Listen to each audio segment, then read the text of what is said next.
ওই যে একটা কাছে একটা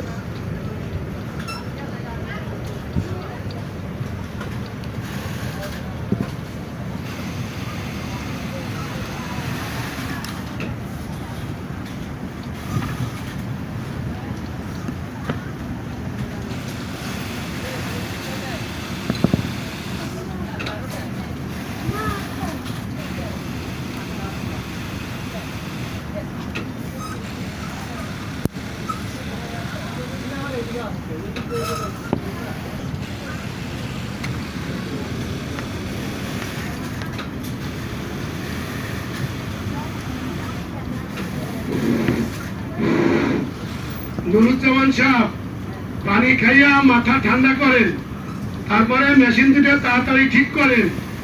আমি জানি আপনি পারবেন, নাহলে তো আমার শিপমেন্ট একবারে বাস হয়ে যাবে। আসসালামু আলাইকুম। সকল ফিনিশিং এর সকল শ্রমিকদের উদ্দেশ্যে বলছি, আমি হিসাব নিকেশ করে দেখছি রিক্স হয়ে যায়, অনেক রিক্স। তাই আপনাদেরকে বিশেষভাবে অনুরোধ করব, আপনারা সকলে অল ফিনিশিং এ অল ফিনিশিং এবং সুইং থেকে যে 5 জন হেল্পার আসবে